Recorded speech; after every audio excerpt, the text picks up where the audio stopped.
Je suis Edwin Anoma, directeur de publication du journal Le Point Sûr. Et vous êtes au débat de la rédaction du Point Sûr, première édition. En fait, le journal Le Point Sûr est un journal numérique, lepointsur.com. Il a pour rôle essentiel d'informer et d'éduquer les populations. Mieux, Le Point Sûr est un journal d'information générale qui traite de divers sujets d'actualité, des faits de société, de la politique et de l'économie. Le Point Sûr, c'est également des sujets d'enquête, des dossiers, des analyses et des interviews. Nous existons depuis plus d'1 an et nous voulons être une référence sur les médias et par rapport aux médias internationaux et tout. C'est pour ça que nous avons essayé de faire des partenariats au niveau international avec, par exemple, France Média Monde, le groupe qui a France 24, RFI et MDC. Et par rapport au sujet qui nous réunit ce soir, c'est les débats de la rédaction. Les débats de la rédaction sont une plateforme d'expression. Ce concept a pour but de permettre aux populations et de diverses sensibilités politiques et aux citoyens lambda de donner son avis sur un sujet donné ou de débattre sur un sujet. En d'autres termes, les débats de la rédaction du Point Sûr sont un concept initié par le journal pour permettre aux politiques et à la société civile de débattre de divers sujets d'actualité en vue de la décrispation du climat politique en Côte d'Ivoire. Et par rapport au thème qui nous réunit ce soir, FPI/Pro-Gbagbo, qui a trahi la cause? Revenons ensemble sur la chronologie des événements qui nous ont amenés à cet état de fait. En effet, depuis la chute de l'ex-président Laurent Gbagbo le 11 avril 2011 et bien avant, certains membres de la majorité présidentielle 2010 avaient déjà commencé à quitter le navire voyant la barque couler. C'est ainsi qu'on a parlé de défection avec d'autres généraux et officiers de l'armée nationale se sont retrouvés dans les ambassades et au Golfe, des officiers tels que Mangou, Deto Leto et autres. Et c'est avec les derniers restés fidèles que Gbagbo a essayé de résister. Après son arrestation et son transfèrement à Korogo puis à La Haye, nous avons connu la deuxième vague de personnes ayant été traitées de collabos. On a parlé alors d'allégeance. C'est ainsi que des personnalités fidèles à Laurent Gbagbo, telles que Mamadou Koulibaly, Gervais Koulibaly, Fologo et autres, se sont retrouvés au Golf Hotel pour faire allégeance à Ouattara. Ensuite, s'en est suivi la vague des personnalités qui sont allées en exil. Mais bien avant, ceux restés sur le territoire ivoirien, ayant en charge l'intérim de certains partis politiques pro-Gbagbo et ayant eu la malheureuse idée d'engager des négociations avec le pouvoir, ont tout de suite, eux aussi, été traités de collabos.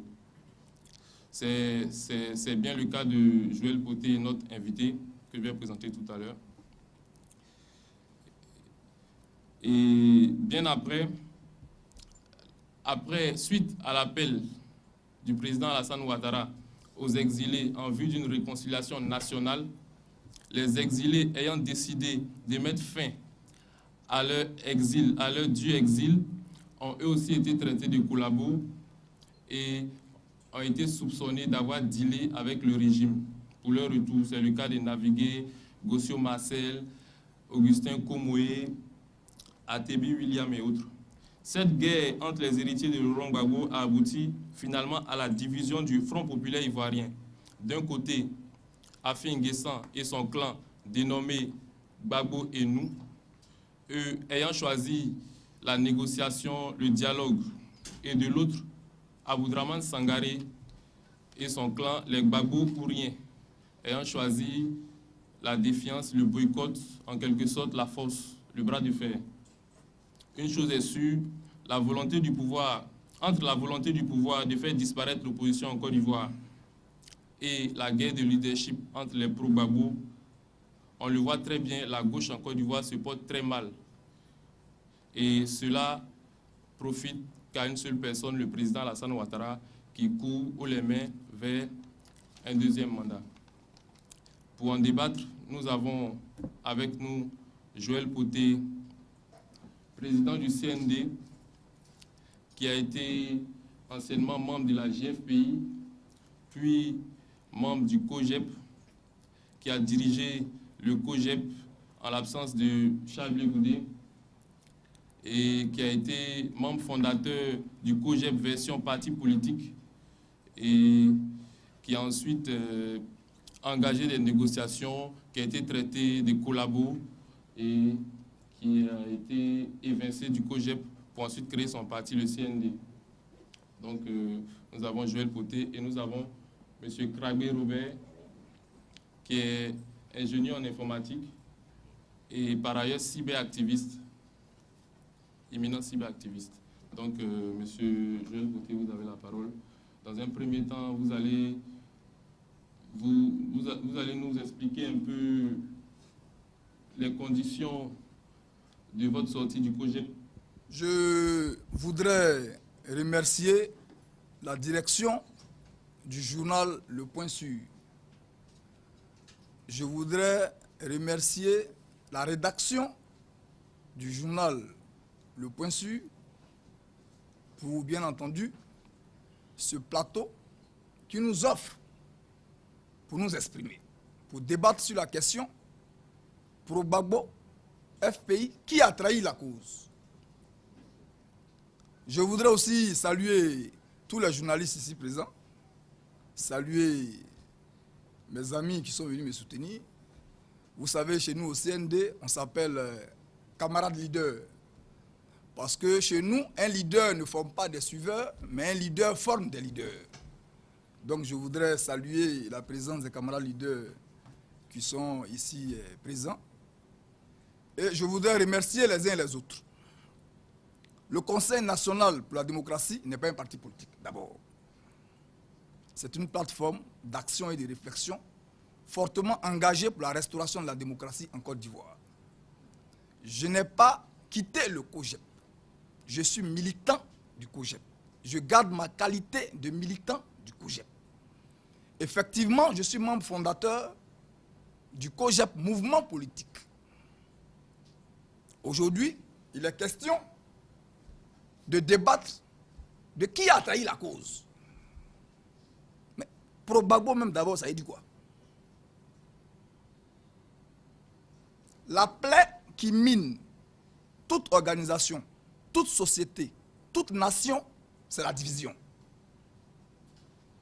En Côte d'Ivoire, on est aisé quand on parle en termes de Pro-Gbagbo et en termes de Pro-Ouattara. À qui profite la division des Ivoiriens? Pourquoi on ne parle pas de Pro-Bédié? Bédié n'est pas étranger à la crise ivoirienne. Pourquoi on ne parle pas de Pro-Bani? Si être Pro-Gbagbo, c'est voir les Pro-Ouattara comme des ennemis à abattre, je ne suis pas un Pro-Gbagbo. Si être Pro-Gbagbo, c'est passer de l'adversité politique à l'animosité politique, je ne suis pas Pro-Gbagbo. Mais si être Pro-Gbagbo, c'est reconnaître que le président Laurent Gbagbo est le symbole qui donne espoir aux fils des pauvres, je suis un Pro-Gbagbo. Si être Pro-Gbagbo, c'est reconnaître que dans ce pays, on n'est pas obligé de naître avec une cuillère d'argent ou une cuillère d'or dans la bouche pour être député, maire ou occuper un poste de responsabilité, je suis un Pro-Gbagbo.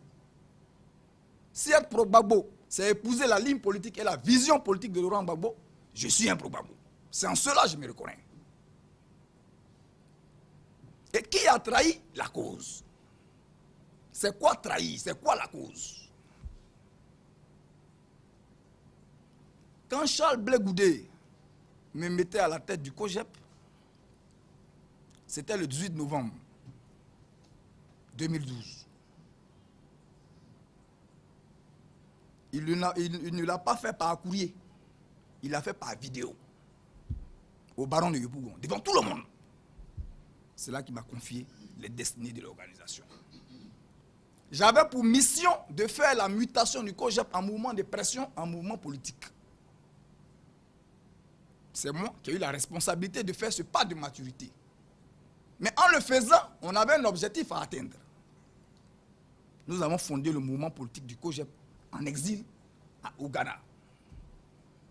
Nous nous sommes inspirés de nos erreurs du passé pour créer et pour transformer le COGEP en mouvement politique. à Marcoussis.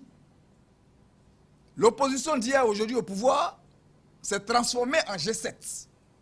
Ils se sont démembrés. Juste pour avoir la majorité sur la table des négociations ou sur la table des discussions. Mais notre mutation politique répondait aussi à une stratégie politique pour épauler le principal parti d'opposition qui est le Front populaire ivoirien. C'est pour cela qu'on a créé le COGEP. On a transformé le COGEP en mouvement politique. De Marcoussis à Ouagadougou, mais on était minoritaire. Même à Ouagadougou, quand on regarde la photo, Gbagbo est là, Soro est là, Bedi est là, Ouattara est là. Et les accords ont été signés chez Blaise Compaoré. Mais nous sommes allés sur la table de négociation de minorité en minorité. Donc pour nous, en faisant cette mutation, c'était pour donner un coup au Front populaire ivoirien sur la table de négociation et par rapport à cette coalition qui est au pouvoir. Mais quand nous l'avons fait, c'est les mêmes journaux bleus qui ont titré. Gbagbo en prison, Blé Goudé a créé un parti politique. Il a trahi la lutte. Et nous avons fait la mutation le 17 décembre 2012. Je donne les dates précises. C'est moi qui l'ai fait. Avec mes amis, avec mon équipe. Seulement un mois après, pendant que nous étions en train de mener la campagne pour expliquer le bien fondé de cette mutation, Charles Blé Goudé a arrêté. Un mois après, le 17 janvier.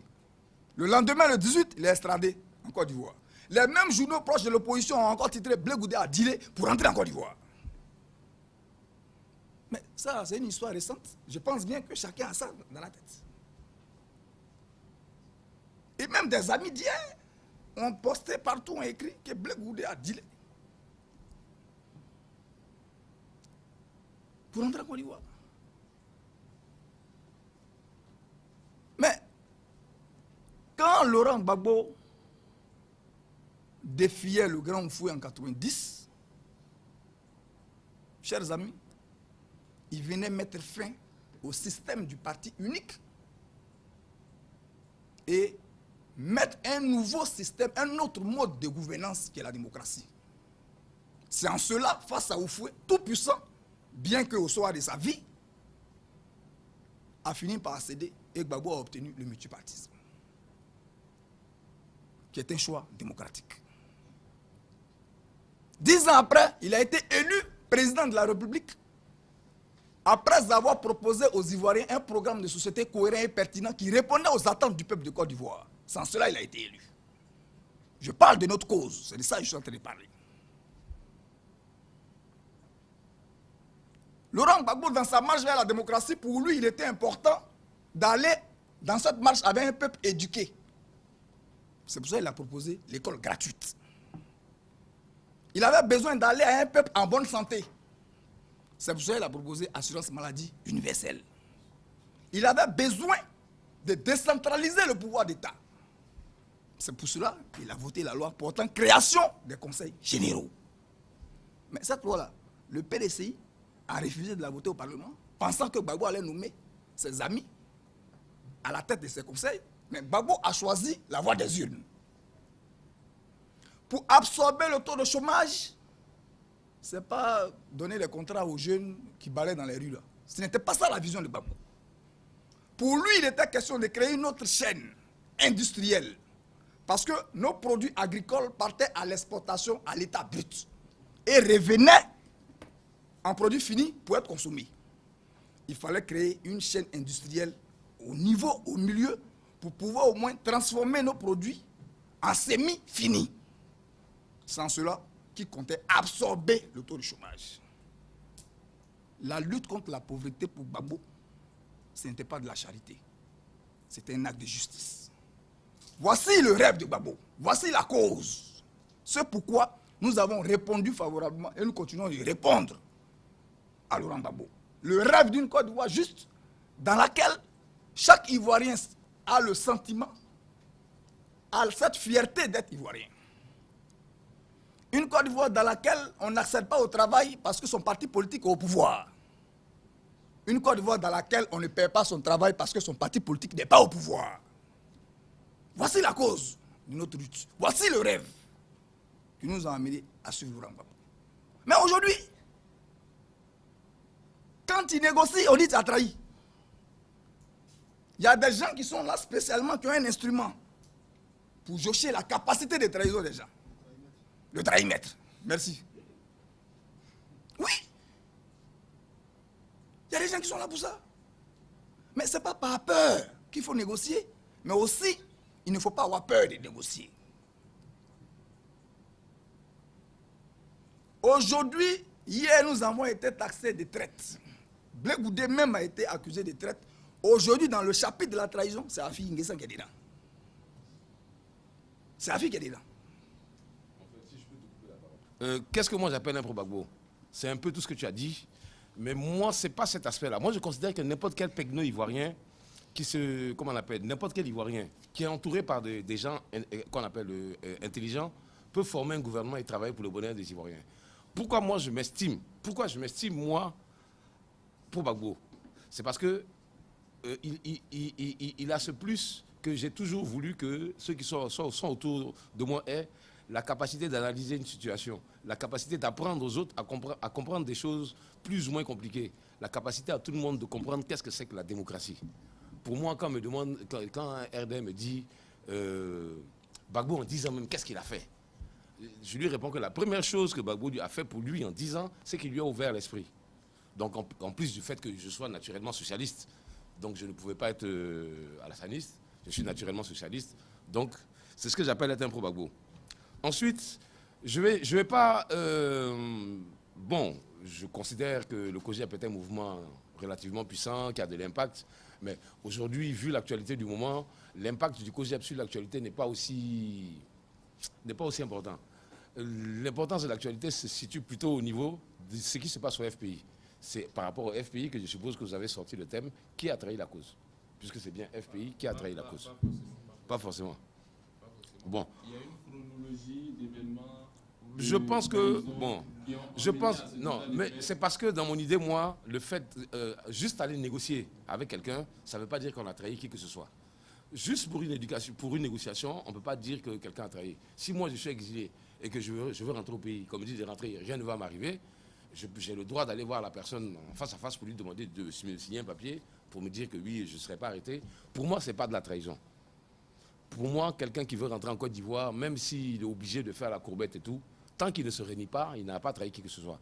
Je trouve d'ailleurs une chose très importante. Je trouve que négocier est une qualité. Négocier est une qualité. Mais il faut savoir avec qui négocier. On ne négocie pas avec quelqu'un qui n'a pas envie de négocier avec toi. Je m'explique. Lorsque le pouvoir est actuel, et puis il ne dit plus devant moi qu'il aura un deuxième mandat, il n'a jamais eu de deuxième mandat. Il n'en a jamais eu. Tu peux le dire, je m'en fous en fait. Lorsque le pouvoir actuel nomme Ahmed Bakayoko, le renomme à sa place, c'est un message fort qu'il envoie au FPI. Vous n'avez rien à dire, fermez votre gueule. Dans ces conditions, le FPI n'a rien à faire à la commission électorale. Lorsque la base du FPI prend la peine de faire une réunion pour dire qu'on se retire de la commission électorale, le FPI n'a rien à faire à la commission électorale. Donc, moi, personnellement, j'accuse, comme l'appelle le fameux j'accuse de capitaine français, là, Dreyfus. Moi, j'accuse Afi de ne plus être FPI. J'accuse Afi de ne plus être un FPI, tout simplement. Quand on me dit que oui, il y a 2 personnes à la tête du FPI, je ne suis pas d'accord. Le FPI, ce n'est pas seulement le sigle, le FPI. C'est comme Gbagbo aujourd'hui. Gbagbo, ce n'est pas seulement le nom, Laurent Gbagbo, non. Gbagbo, c'est une façon de penser. C'est une Côte d'Ivoire unie, bon, tout ce qu'on veut, tout le tralala, tout le tralala politicien. Mais concrètement, Gbagbo, c'est d'abord quelqu'un qui aimait vraiment son pays. Moi, quand je regarde quelqu'un, je m'en fous que tu sois de quelconque parti politique. Ce qui m'intéresse le plus, c'est ce que tu vas dire qui va faire avancer le pays. Ce qui m'intéresse le plus, en fait, c'est ton patriotisme. Afi, même patriote, je ne peux plus le qualifier de patriote. Pour moi, aujourd'hui, Afi n'est patriote que de sa poche. Voilà comment moi je vois les choses. Voilà, et c'est vers cette partie du débat que je voulais arriver. C'est directement posé à Joël Côté parce que Afi a négocié, il est patriote de sa poche. On a accusé Joël Côté d'être patriote de sa poche. et ne voulant se positionner. Non, moi j'aurais préféré que Joël Poté me donne son avis personnel sur...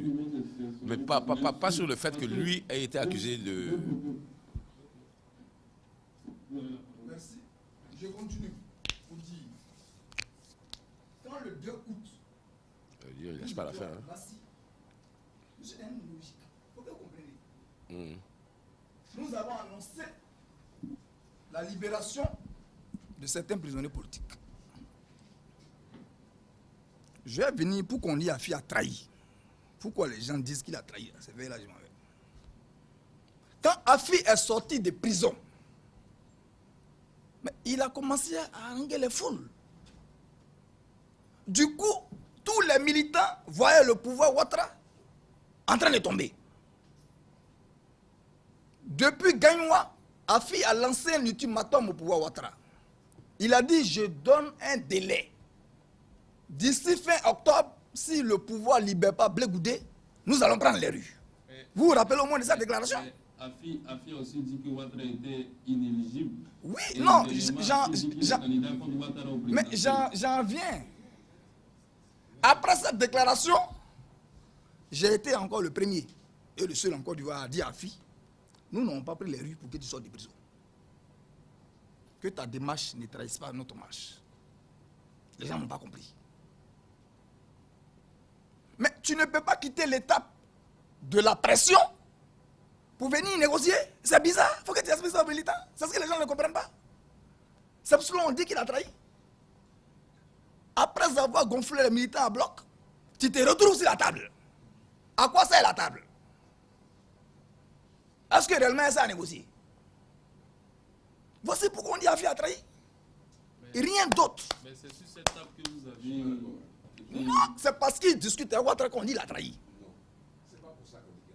C'est pourquoi? Parce que... Oui, dis-moi. Je prends le cas, moi je m'arrête sur le FPI. Qui détermine la politique du FPI? C'est le président ou c'est la base? Le président met en œuvre la politique de la base, ou bien le président impose ses vues et en fait impose ce qu'il veut à la base et fait ce qu'il veut. Cher ami, un leader a aussi la capacité de créer la mesure. Un leader a aussi la capacité de créer la mesure. Il y a des organes statutaires dans toute organisation. Vous traitez ce genre de questions. Mais ça ne... Non. Ah, d'accord, ok, alors on est d'accord. Donc sur ces questions aussi sensibles, sur la politique même, parce que qu'est-ce qui fait le FPI? Ce qui fait le FPI, c'est la politique, c'est la stratégie qu'elle met en œuvre en vue d'arriver à un point donné. C'est bien ça. C'est ça même exactement la politique. Qu'est-ce que Afi fait? Afi a renié ce qu'on lui a demandé. La seule fois où moi j'ai entendu Afi l'ouvrir et il a mobilisé, lorsque Afi a mis la pression et qu'il a lancé le mot d'ordre du boycott, le boycott a marché. Suite au boycott, qu'est-ce qu'on a obtenu? On a obtenu quelques personnes qui sont sorties de prison, et patati patata. Et ensuite, selon moi, là maintenant je dis selon moi, Afi a rencontré Hollande. Selon moi, hein, Afi a eu une rencontre avec Hollande. Et depuis que Afi a rencontré Hollande, il a un nouveau slogan. Ils sont trop forts pour nous. Ils sont trop forts. Et on doit négocier. Moi, dans les statuts du FPI, là, il y a une petite partie qui dit que le FPI a été créé en vue de, comment on appelle, on va dire, de libérer l'économie ivoirienne, la Côte d'Ivoire elle-même, de l'emprise en fait, de l'emprise de tout ce qui reste du colonialisme. La stratégie de l'AFI aujourd'hui, elle consiste en quoi?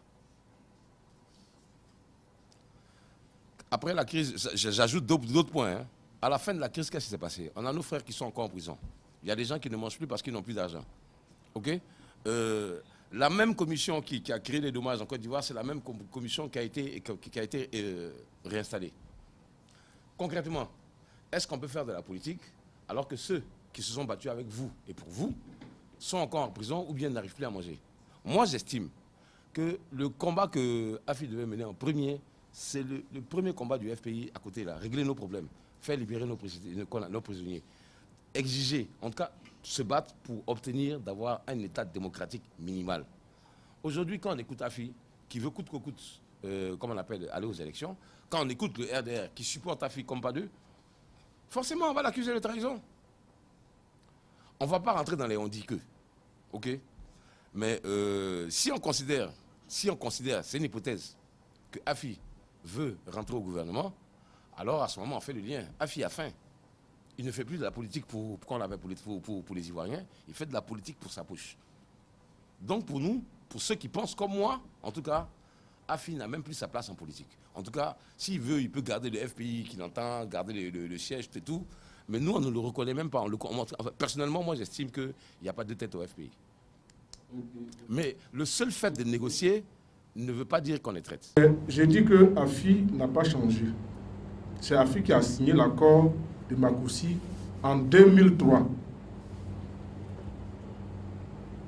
C'est Afi qui a signé l'accord de Makoussi en 2003. Donc, et on parle de négociation.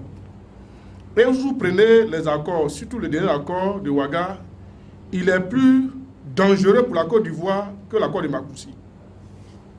Malheureusement, Afi a un problème de communication. Je le lui ai signifié. Il a un problème de communication. Pourquoi Mamadou Koulibaly n'a pas été suivi depuis 2003? C'est-à-dire qu'il faut qu'on sorte. Ça n'a pas été fait. Donc, Afi, il a voulu jouer un rôle qui n'était pas le sien, en jouant sur les mots violents. Il devait rester sur sa ligne. Mais s'il a laissé un intérêt qu'il ne connaît pas, il est clair qu'on dit, bon, il a trahi. Ça, c'est le premier point. Le deuxième point, c'est que Afi, dans tout sortes de négociations, pour aller aux négociations, pour ce que je connais, pour mon diplôme de sciences politiques, on ne va pas aux négociations quand on est en position de faiblesse. C'est quand on est en position de force qu'on y va. Donc quand on est en position de faiblesse qu'on va négocier, c'est que celui qui est en position de force, il va chercher à gagner sur nous. Donc ce problème n'a pas été réglé entre Afi et chose. Mais il est clair également que même le président Gbagbo a dit, quand il partait négocier et quand il cooptait le RDR, il a utilisé une image de Fakoli, le neveu de Soumaoro Kanté, pour dire il faut qu'on soit vigilant, parce que si on a le neveu de Soumaoro, on peut le battre. Et c'est en ayant des alliés au sein du pouvoir qu'on peut battre. Mais en même temps, ma question maintenant vient à Poté. Je pense qu'il y a eu des démarches ou des actions qui ont été mal posées. Parce que il disait tout à l'heure qu'il a été nommé ou désigné ou nommé, c'est déjà une erreur. Le COGEP, Charles Blé Goudé a été élu. Au départ, le COGEP n'a pas été créé quand à la création, Charles Blé Goudé n'était pas au départ du COGEP. Oui, il n'était pas au départ du COGEP. Malheureusement, un homme comme Gaëto n'est pas là pour pouvoir témoigner. Il n'était pas là au COGEP. Mais il a été élu. En tout cas, il a été adoubé, il a été élu pour prendre la tête du COGEP. Donc, déjà, à ce niveau, il y a un problème de coaching. Donc, un problème de nation, mais il parle des journaux bleus. Les journaux bleus sont supposés être proches du COGEP. Mais est-ce que lui, il allait d'abord vers les journaux bleus pour mener ses actions? Avant d'aller vers la négociation, il faut aller vers ceux qui sont supposés être devant vous. Donc, est-ce que, je pose la question, est-ce que lui, il allait vers les journaux bleus qui sont censés être proches du COGEP pour pouvoir poser ses actions? Ensuite, moi je m'adresse maintenant à M. Kragbe, que je connais bien sur Internet. Comment? Non, c'est vu. Ma curiosité journalistique m'a amené à l'aéroport pour aller accueillir pour aller au retour du président Ouattara où il a été opéré. Voilà. Donc, je l'ai vu avec quelques militants du RDR. Hein, non, je l'ai vu avec quelques militants du RDR. Mais oui, non, ce que je ne comprends pas, c'est que souvent les cyberactivistes, ils sont tellement activistes que souvent même ils piétinent ou ils oublient les actes posés ou les propos tenus par le président Gbagbo. Il a dit clairement, quand il a été arrêté, l'heure de la guerre est finie. Passons aux négociations. Qu'est-ce que vous pensez de ce que Gbagbo a dit? Dites-le, enfin du dialogue, pardon, pas de dialogue a commencé. pourquoi souvent la plupart des cyberactivistes font fi des derniers mots, parce que des derniers mots c'est-à-dire des dernières consignes qu'il a laissées pour que ceux qui se reconnaissent en lui puissent cesser la bagarre ou cesser la guerre pour choses. Mais au contraire, il y a beaucoup de cyberactivistes, surtout qui ne sont pas... Moi, j'ai lu le courage de Robert Krabbe, c'est ça, hein? J'ai lu son courage parce qu'il ne se cache pas, il écrit à son vrai nom. Ça, c'est une bonne chose, mais il y a beaucoup de cyberactivistes qui sont ivoiriens, cyberactivistes pro-Gbagbo, qui écrivent n'importe quoi sur la toile et ils sont souvent à l'étranger. Je vais terminer pour donner un témoignage. Moi, je suis allé en Europe. La plupart des militants pro-Gbagbo qui sont en Europe sont des lâches et ils ne sont pas courageux pour assumer leurs actions. Ceux qui sont courageux sont souvent ceux qui sont sur le terrain en Côte d'Ivoire ici. Et ce n'est pas aussi facile. Mais je reviens pour ma question.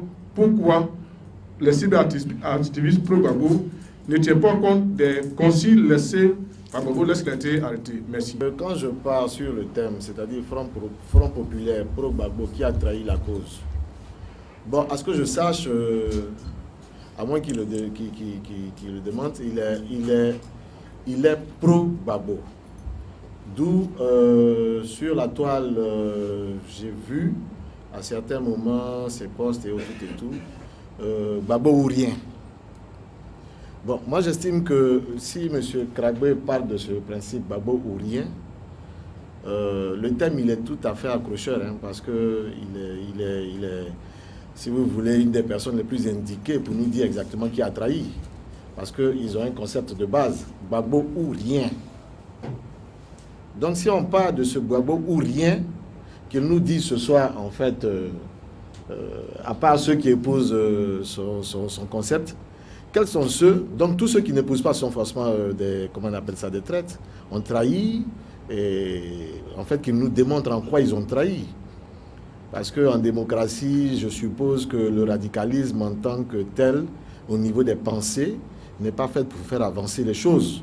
Surtout pour un pays comme la Côte d'Ivoire, qui sort d'une situation pas du tout réluisante.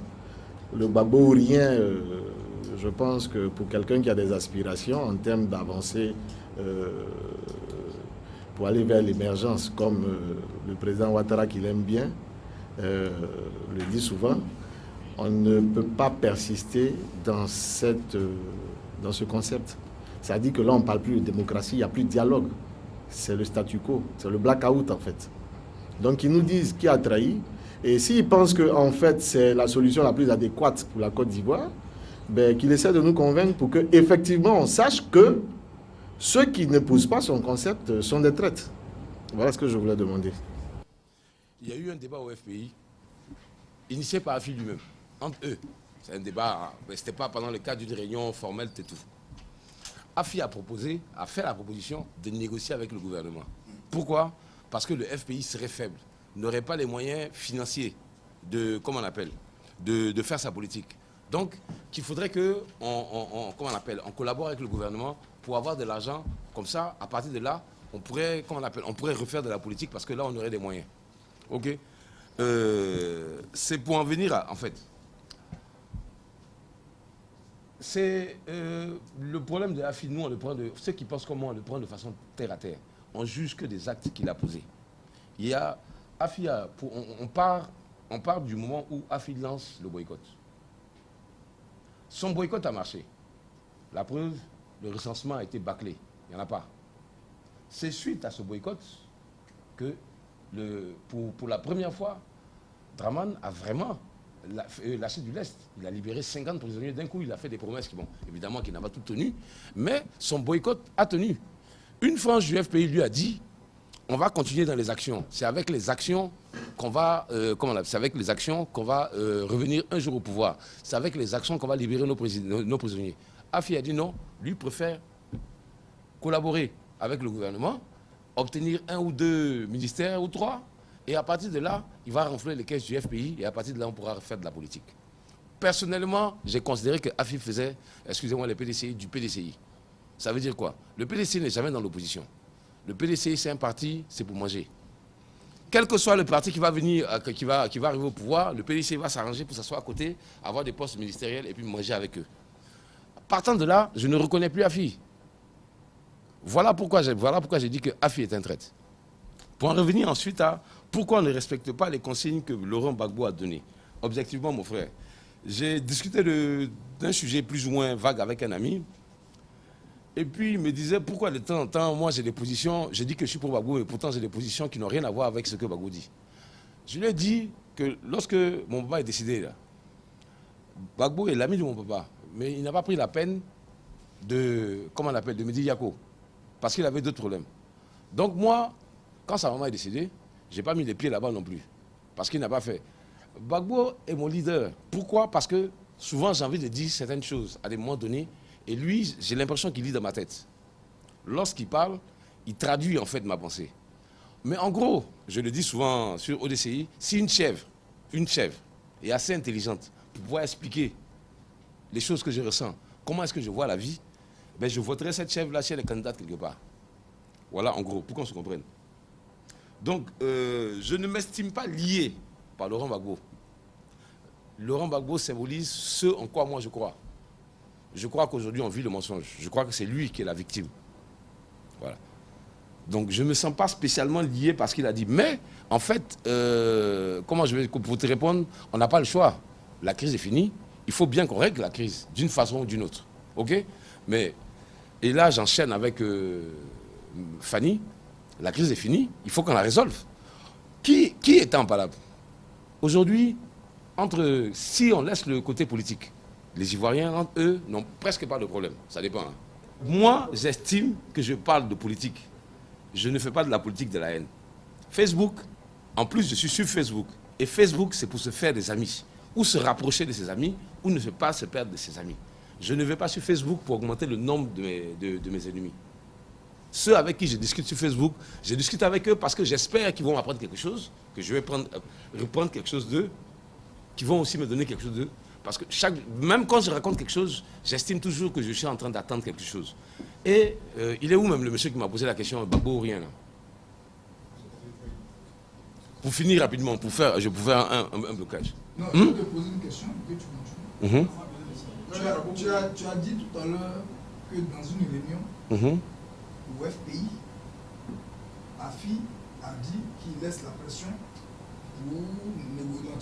pour collaborer. J'ai dit collaborer. Avec le pouvoir, oui.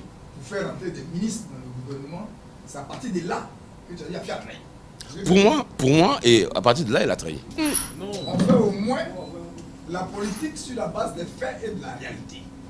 Est-ce qu'à la réalité, Afi a fait rentrer les gens dans le gouvernement? Afi n'a pas réussi à faire rentrer quelqu'un au gouvernement. Mais est-ce qu'aujourd'hui, le gouvernement... Non, Afi n'a réussi à faire rentrer personne au gouvernement. Mais qui est le supporter numéro 1 de Afi en Côte d'Ivoire aujourd'hui?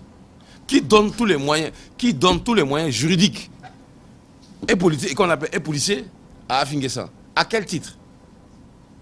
De quel droit le gouvernement de Côte d'Ivoire se permet à travers son porte-parole de dire que eux, ils ne reconnaissent que Afi comme président?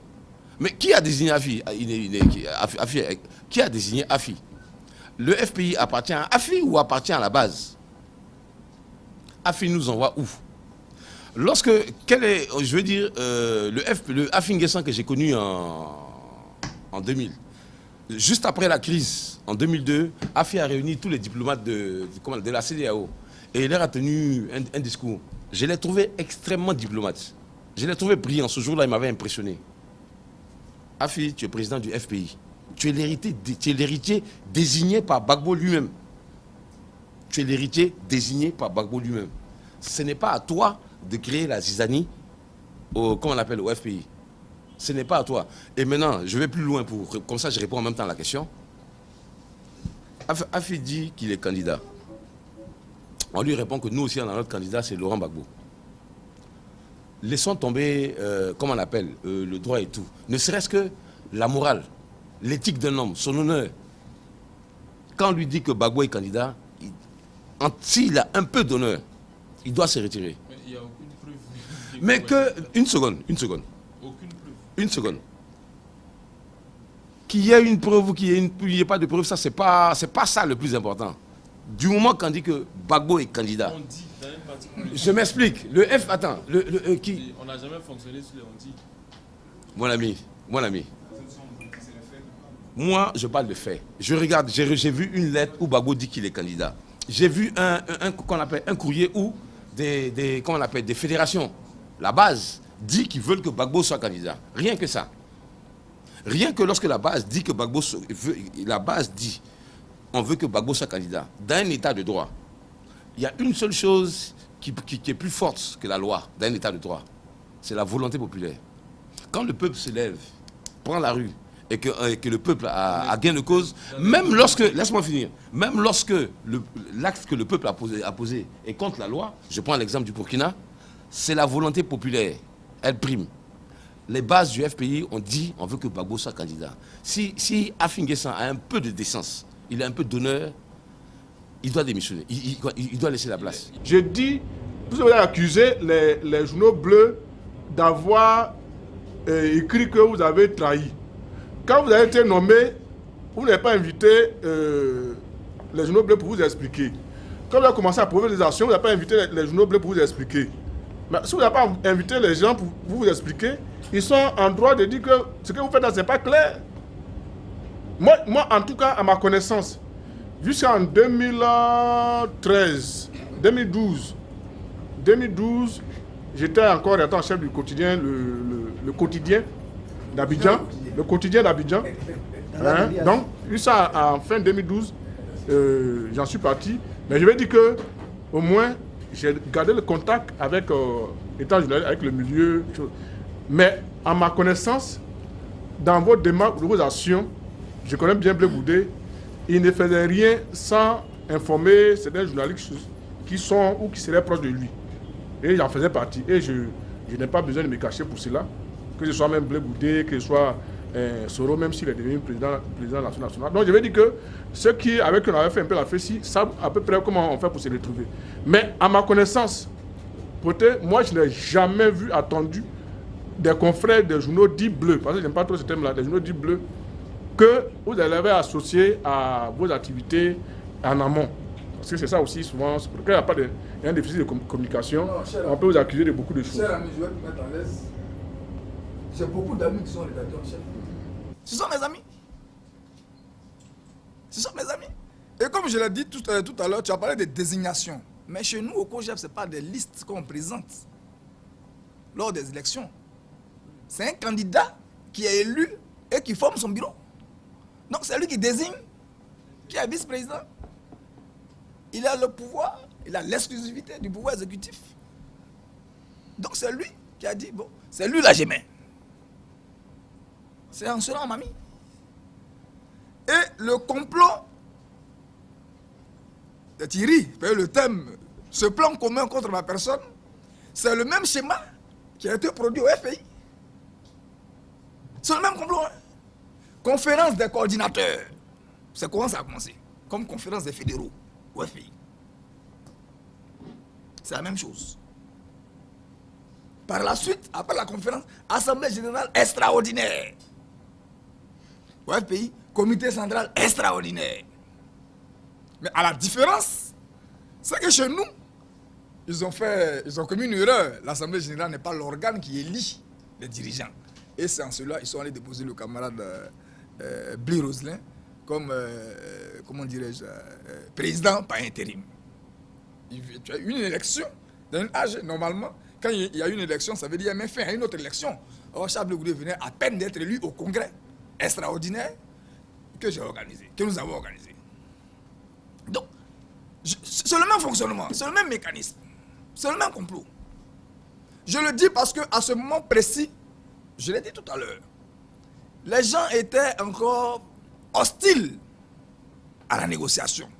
J'étais de très bonne foi quand je faisais la proposition pour la prise d'une loi d'amnistie pour que véritablement tous les prisonniers politiques soient libérés. Mais quand je le faisais à l'époque, j'étais conscient que le pouvoir Ouattara ne survivrait pas à la seule arrestation d'un chef de guerre. Et j'étais aussi conscient que la justice n'était pas équitable. C'est pour cela, en homme politique, j'ai fait cette proposition politique. Mais pourtant, si vous me permettez, Oui. Zali Djedje n'est pas un militant du COJEP. Hein? S'il dit ça quelque part, il ment. Et je suis vraiment triste qu'il ne soit pas là. Naviguer, il n'était pas là, comment si. Naviguer n'est pas aussi venu. Ça me fait vraiment mal. Ça me fait mal. Voici un thème qui est très, très, très intéressant. On dit que vous avez trahi. Venez dire, venez expliquer votre ligne. Vous ne venez pas. Zali Djedje n'est pas un militant du COJEP. Il était responsable d'un mouvement de soutien aux actions d'Ndoyi Raymond, maire de Koumassi, PDC-RDA. Après, il a travaillé avec Abou Bamba, qui était le président de la génération Blé Goudé, GBG. Et dans la politique visant à la réélection du président Laurent Gbagbo, Blé Goudé a mis en un système pour ratisser l'âge qu'on appelait les nouveaux majeurs. Sans cela, il a pris Abou Bamba, il a pris ceci, cela. Et Zali Djedje était, je vais dire qu'il est moins âgé que nous. Il n'est pas, non. Donc c'est même pas un militant, c'est pas notre militant. Si vous dites ça quelque part, je pensais qu'il allait être là. Il ne peut pas dire qu'il est militant de COJEP, c'est pas possible. Il n'est même pas l'ami de Blé Goudé, c'est pas possible. Il est de la génération d'Abou Bamba. Génération Blé Goudé. Voilà sa génération. Et comme dans ce pays, on fait tout en envers, aujourd'hui, malheureusement, le monde aussi va aussi un peu dans ce sens, l'apologie des rebelles. On fait l'apologie de la rébellion. On laisse les tests qu'on se donne nous-mêmes et on fait autre chose. C'est le cas en Syrie, ça a été le cas en Libye, mais heureusement aujourd'hui, les États-Unis sont en train de revoir leur position sur la Syrie. Alors qu'il y a seulement une semaine, Hollande a reçu l'opposant syrien. Donc lui, il a été phasé. Mais les Américains qui le soutiennent ont exploité une autre piste. Donc, chers amis, il ne faut pas mélanger les choses. On n'est même pas même, il n'est pas sorti de nos rangs. Il n'est même pas militant du COJEP. Voilà. Aujourd'hui, il dit qu'il a créé son parti politique. Moi, je pensais qu'il allait être là pour qu'on puisse débattre de ces questions. Malheureusement, je suis avec mon frère Robert. Et je suis vraiment malheureux. Ça, il faut que je le dise. Donc je ne donne même pas envie de discuter. Non, je n'ai pas dit ça. Je n'ai pas dit, toi et moi, on n'a pas de problème. On a un problème. Voilà. L'article visant à désigner les candidats au FPI, vous avez dit que ce n'était pas nécessaire, même qu'il soit président, même qu'il envoie une lettre, je suppose bien, si je ne me trompe pas. Je dis, voilà. Dans les tests, les statuts. Parce qu'il faut. Je peux préciser pour lui. Non, je suis un dans les statuts, les tests statutaires réglementaires du FPI, en tout cas, si les tests ont changé, là, les mêmes sont les mêmes là. Pour être candidat, la candidature là, toi-même tu peux être, tu dis je suis candidat. Il n'y a pas un courrier, c'est-à-dire que je suis candidat. Ou quelqu'un, un membre, c'est-à-dire les membres, les structures, les instances peuvent proposer ta candidature. Et puis c'est le comité, on prend, on dit, quand on a proposé, ou tu as postulé, il y a la possibilité de contester. On n'empêche pas aussi les membres de contester la candidature. Mais là où AFI, je ne suis pas d'accord avec AFI, c'est quand il parle de courrier. Le problème, c'est pas le courrier. Moi, le courrier ne m'intéresse pas. Mais Gbagbo est libre d'être candidat de lui-même ou d'être proposé par des membres du FPI. C'est à ce niveau-là que je ne suis pas d'accord avec lui. Peut-être que vous avez lu le test il y a longtemps, sinon les tests ont changé. Il faut obligatoirement, même quand vous êtes proposé, une lettre. Même quand vous êtes sur place, justement, allez vous ressourcer. Il vous faut forcément écrire une demande de candidature, que vous soyez sur place ou vous soyez à l'extérieur. C'est en cela que la lettre de Gbagbo a été contestée. Sinon, on ne déclare pas de la bouche être candidat forcément. C'était le rectificatif que j'ai voulu apporter. Voilà. Donc, il faut que non, mon frère, en tant que citoyen, je te réponds. Les statuts du FPI ne disent pas n'obligent pas à un formalisme pour être candidat. Comment on appelle, la candidature peut être soit spontanée, soit suscitée par d'autres personnes. Maintenant, c'est confié à Dano Djedje d'organiser ça. Et c'est lui qui a pris un bic et une feuille qui a dit, bon, les candidats vont devoir faire ça, ça, ça, ça, ça. Voilà d'où est venue cette exigence de formalisme. Mais certains considèrent que les statuts sont au-dessus de tout. Donc, partant de là, on ne peut pas invalider la candidature de Gbagbo. Voilà. Mais ceux qui pensent comme moi, là, toujours pour répondre à celui qui dit Gbagbo ou rien, aujourd'hui, je pense qu'avec tout ce que Gbagbo a subi, le minimum, si le FPI est reconnaissant, c'est de lui redonner sa place. Voilà. Donc, si Afi n'est pas capable de comprendre ça, c'est que Afi n'a plus sa place au FPI. Je n'irai pas jusqu'à dire que le FPI appartient à Gbagbo, mais c'est Gbagbo qui a fait du FPI ce que le FPI est aujourd'hui. Et c'est Gbagbo qui a fait Afi N'Guessan. Donc si on te dit que ton papa dit qu'il veut reprendre la place, qu'est-ce que tu fais? Tu te lèves, tu t'assois à côté. Et puis, d'ailleurs, moi, ce que je pense, selon ce que j'avais compris, c'était quoi? C'était mettre Afi à côté un peu, il va galérer un peu, puis on lui dit, bon, écoute, après tout, c'est toi qui Gbagbo a désigné comme nos chefs. Donc on te remet là, mais il faut faire ce que nous on veut. Si tu ne veux pas faire ce que nous on veut, tu t'en vas. En fait, c'est ça, c'est une supposition. Ça, c'est une supposition. J'ai dit bien que c'est une supposition. Mais dans tous les cas, non. Dans tous les cas, Afi n'a pas à être candidat contre Gbagbo. Point. C'est grave ce que tu dis. Cher ami, c'est très grave. Je porte des séquelles visibles et à vie de la barbarie de Ouattara. Non, je te dis. Donc tu ne peux pas dire, on va prendre un président des partis, on le met à côté, et puis après il revient. C'est pas un jeu. Qu'est-ce qui est important? Non, c'est pas un jeu. C'est le président du parti ou c'est le parti lui-même? Non. Les deux vont ensemble. Dans le fonctionnement du parti. Les deux vont ensemble. Et puis bon, attends. Dites-moi, j'ai été militant, Non, j'ai été militant de la GFPI de 2000 à 2003, avant de rentrer au COGEP. Dites-moi simplement, ça c'est une question intellectuelle, une question qui a besoin de réponse.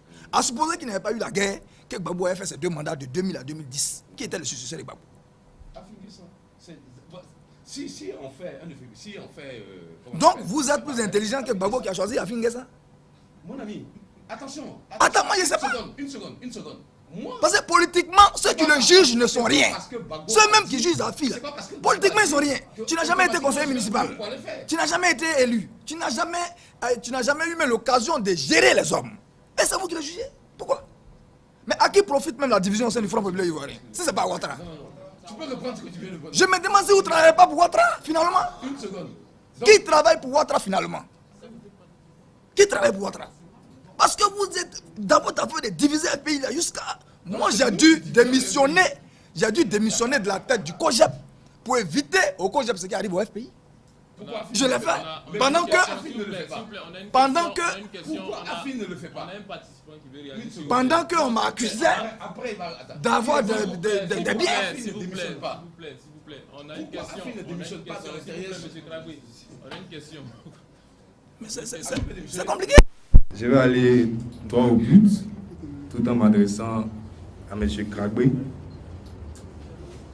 D'abord, déplorer le fait des cyberactivistes qui se cachent, c'est-à-dire qui n'ont pas le courage de leur citer et qui se cachent derrière des images, véritablement véhiculer des messages allant à mettre encore la Côte d'Ivoire en arrière.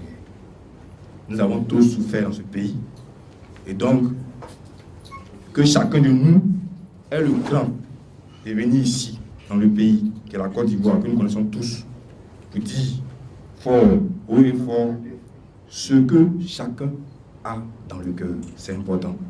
Je voulais déjà rappeler cela, parce que chaque jour, nous faisons des observations à ce niveau. Personnellement, à M. Kragbe, une question avait été posée, je n'ai pas été satisfait par le monsieur. Je vais répondre juste à la question, tout en demandant véritablement Gbagbo ou rien. Moi, je suis très jeune, j'entends Gbagbo ou rien, je suis très mal à l'aise avec cette position, mais je pense que, comme on dit, l'eau fraîche sort de la bouche de la grenouille. Et le concepteur de Gbagbo ou rien est devant moi ainsi présent. Je veux qu'il nous dise, qu'il me donne des arguments convaincants, afin que moi-même, qui n'ai pas d'intuition apparente, puisse aller expliquer à mes frères, à mes amis, ce concept de Gbagbo ou rien. Parce que c'est le meilleur d'ailleurs. Ça, c'est la première question. La seconde. Je constate que M. Krabbe dit quelque chose et en même temps son contraire. Excusez-moi si je ne parle pas aux deux intervenants et que je m'attaque personnellement à M. Krabbe. C'est lui que j'ai eu à suivre véritablement, partant d'une base que moi-même j'ai jugée normale. C'est cette base conceptuelle de Gbagbo. Vous avez dit tout à l'heure que la base demande à ce que AFI se retire. C'est-à-dire la base ne cautionne pas AFI. Pour vous, la base c'est qui? La base c'est qui? Parce que nous avons constaté un certain nombre, c'est-à-dire une scène, notamment théâtrale, organisée par des personnes dont je ne vais citer le nom. Une scène théâtrale organisée par des personnes. Et aujourd'hui, sur cette base-là, on demande au président élu du parti, qui doit être sanctionné par un congrès, de quitter et de permettre que véritablement il soit remplacé. Donc la base pour vous, ça représente qui? Voilà. Je vais poser une... Il y a des choses qu'on peut demander à Draman et il y a des choses qu'on ne peut pas lui demander. On peut tout lui demander jusqu'à... Mais quand il s'agit de faire libérer Gbagbo Laurent, on ne peut pas le lui demander parce qu'il n'est pas compétent pour ça. Il peut donner son avis, mais il n'en a pas la compétence. Il n'en a plus les pouvoirs. Aujourd'hui, Gbagbo est hors de sa sphère de compétence.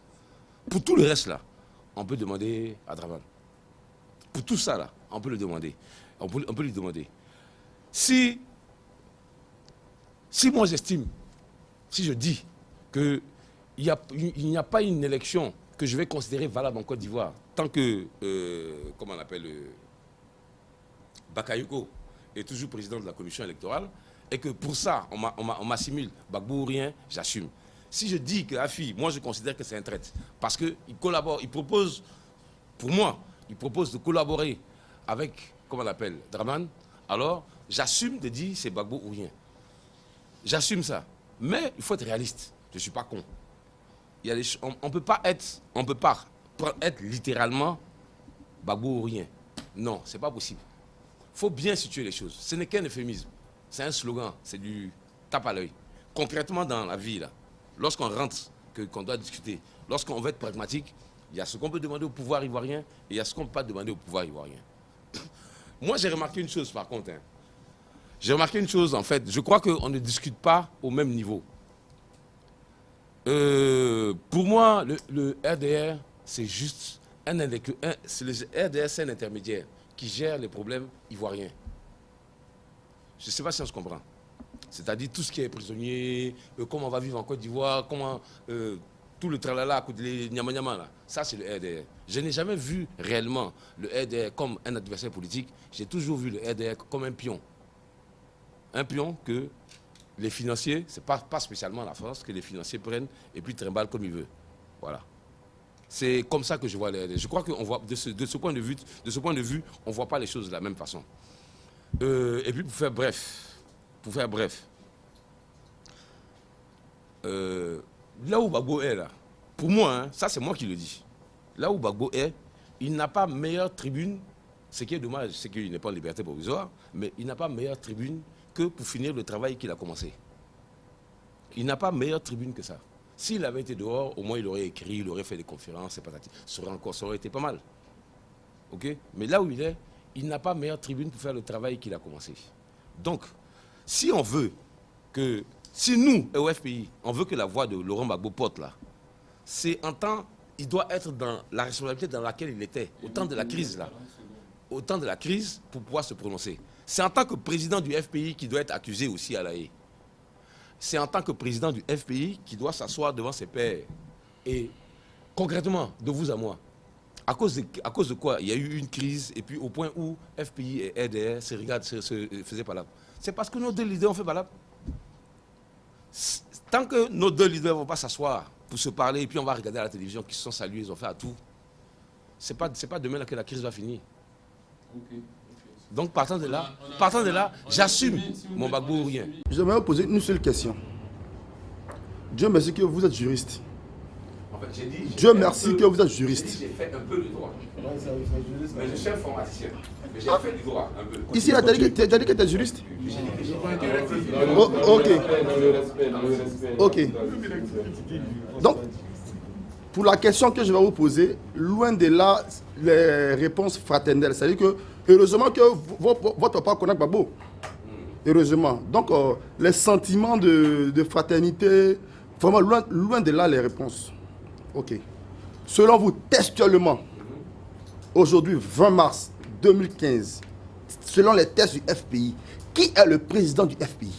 Aujourd'hui, selon les textes du FPI, et jusqu'à preuve du contraire, c'est celui qui a son nom enregistré au ministère de l'Intérieur. Juridiquement, le seul représentant du FPI, c'est Afin Guessa. J'ai dit juridiquement.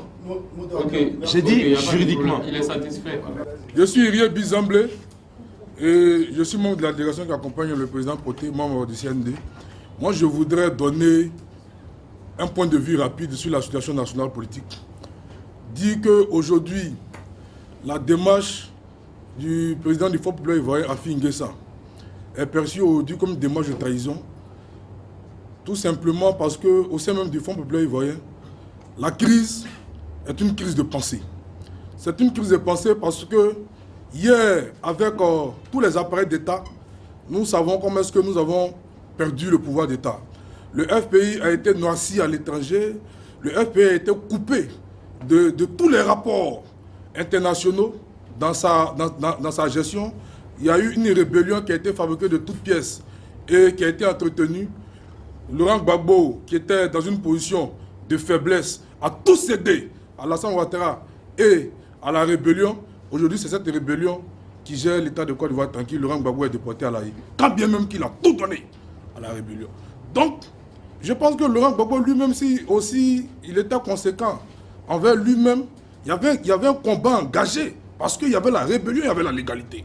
Il y avait l'illégalité, il y avait la légalité. Mais il a tout cédé à cette rébellion. Aujourd'hui, dans un combat, il se retrouve à l'Aïe et déporté, il est pris en otage. Afin Guessa, dans sa démarche, dit que nous avons commis des erreurs. Aujourd'hui, il est bon de repositionner le FPI dans la conscience internationale. Il faut engager le dialogue parce que Laurent Gbagbo lui-même, le 12 avril 2011, au Golfe, lorsqu'il était en otage, il a dit que le volet militaire de la crise est terminé, abordant le volet politique de la crise. Donc, aujourd'hui, Ouattara est un président de fait.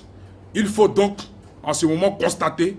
Et comme la politique, c'est la seule appréciation des réalités du moment, bonne ou mauvaise, le président Afin Guessa dit qu'il faut aller aux négociations, il faut aller au compromis, mais sans se compromettre. Aujourd'hui, c'est une réelle crise de positionnement qui se déroule au Front populaire ivoirien. Parce que quand Boudouin Sangaré sort et reçoit Madou Koulibaly, lui-même qui annonce, qui dit depuis la chute de Laurent Gbagbo que effectivement il faut se préparer pour repositionner le FPI, il faut aller aux élections, sans même parler même de la libération de Laurent Gbagbo, qui aujourd'hui dit que la CEI, elle est mal faite, elle est mal organisée, mais Afin Guessa ne dit pas le contraire. Il dit qu'il faut être dans le système pour changer le système. Il ne faut pas être hors du système et changer le système. C'est une démarche difficile. Et donc, quand Dogo Alain est au sein de la CEI, pas au nom du Front populaire ivoirien, mais au nom de l'AFD. Parce que l'AFD est une coalition de partis politiques où le PIT est représenté, où l'URD est représenté, où la NACIP est représentée. Et donc Alain Dogo sort de la CEI au nom du FPI, mais rate au nom de l'AFD. Parce que pour eux, c'est une démarche.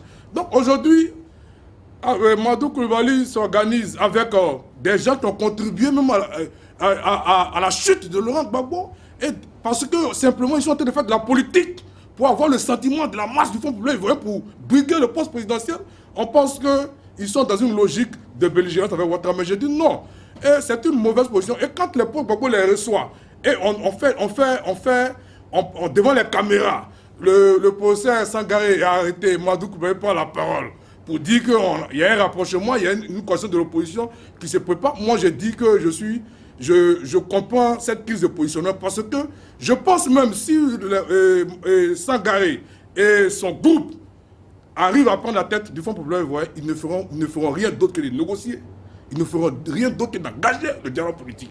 Donc, Je pense que c'est une posture de positionnement. Et comme à la guerre, Afi se bat pour se positionner pour prendre la tête du peuple. Parce que pour lui, il y a du faux. Et tant que lui, il n'a pas encore croisé celui qu'on appelle le père du Front populaire ivoirien, qui est Laurent Gbagbo, pour lui expliquer, et lui aussi faire expliquer ses idées et sa démarche, il se dit que c'est du faux. Donc on a engagé le combat. Voilà un peu mon sentiment sur la question.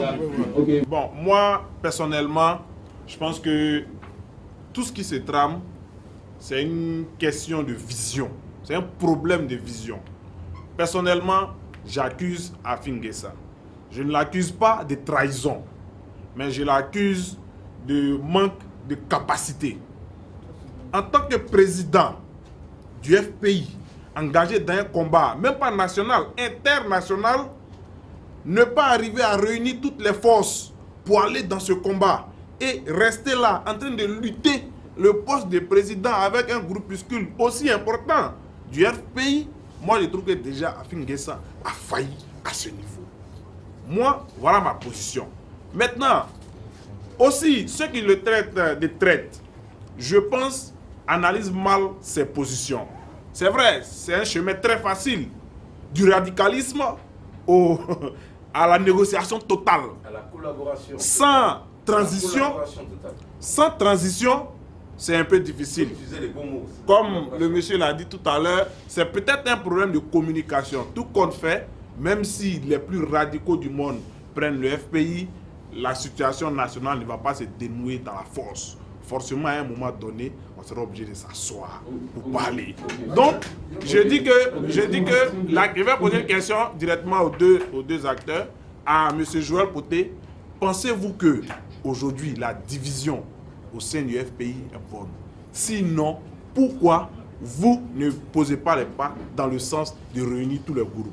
À M. Kragbe, en tant que cyberactiviste, je pense que les positions tranchées, radicales, aujourd'hui, ne servent pas à ce combat qui est lourd et qui est important pour la Côte d'Ivoire. Il faut plutôt arriver à faire du FPI 1 pour que Ouattara soit en difficulté. Merci.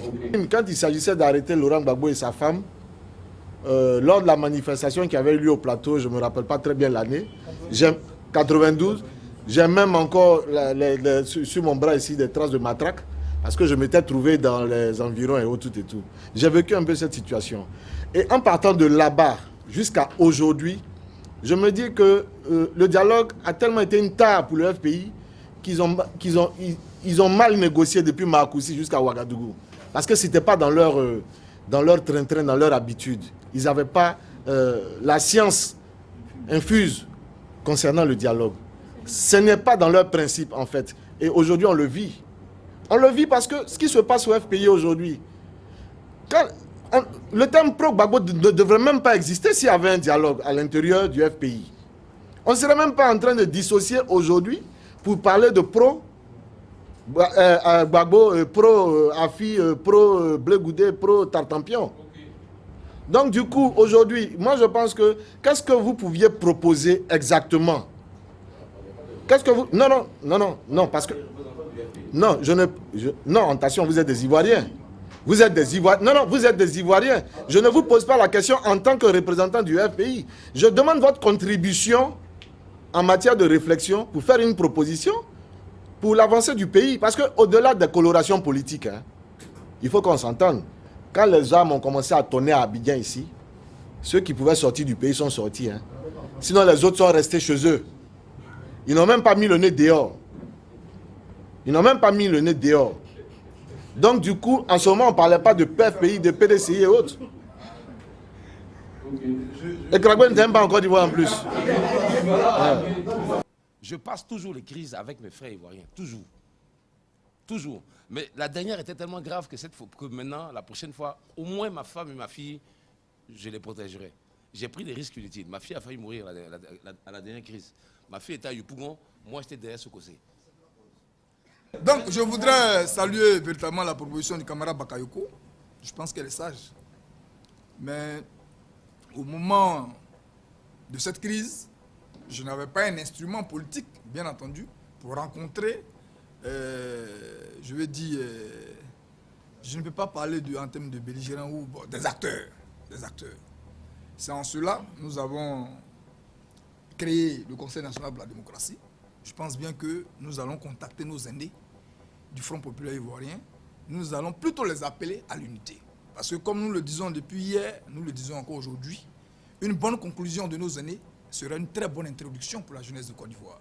Donc nous avons intérêt, véritablement, que cet instrument qui nous reste, cet instrument, le Front populaire ivoirien, il n'est pas bon que chacun prenne un morceau du Front populaire ivoirien.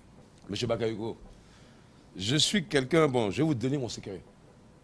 Quand j'arrive le matin sur Facebook, la première chose que je dois faire, je dois réveiller le monde.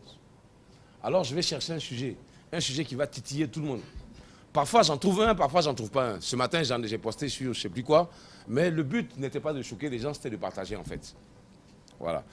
En général, quand j'arrive le matin, je cherche un sujet qui va arriver les gens, les fouetter dans leur amour propre. En général, c'est tout bête. Hein? Les RDR vont dire n'importe quoi, les FPI vont dire oui. Mais certains, là-dedans, vont trouver, en fait, vont relire 2 ou 3 fois ce que j'ai écrit.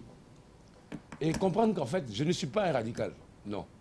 Ma seule position radicale, la seule position radicale que j'ai, moi, c'est que jamais, jamais, je ne donnerai ma voix à Draman. Voilà ma seule position radicale. Je le dis souvent sur Internet, il y a un monsieur qui est au RDR. J'ai oublié son nom en fait même. C'est mon frère là qui me l'a présenté. Ce monsieur-là fait un peu de politique. C'est un RDR que moi je peux voter. C'est un RDR que je peux voter. Je suis même prêt à faire sa campagne, ce monsieur-là. J'ai oublié. J'ai oublié. Je n'ai pas, en fait, j'ai pas oublié, j'ai pas envie de dire son nom. J'ai pas envie de lui créer des problèmes directement. Mais, par son sérieux, son engagement, et puis il ne fait pas de bruit comme les autres, on ne le voit pas, tu vois, bon. Voilà quoi. C'est quelqu'un que j'ai apprécié. C'est un RDR, c'est un bon RDR, c'est un bon RDR, mais c'est quelqu'un que j'ai apprécié. Je ne suis pas radical. Je suis anti-Alassane. Et anti-Soro. Point. Est-ce que je comprends? Non, concernant Alassane, non, Alassane ne propose rien. Alassane, c'est sa personne.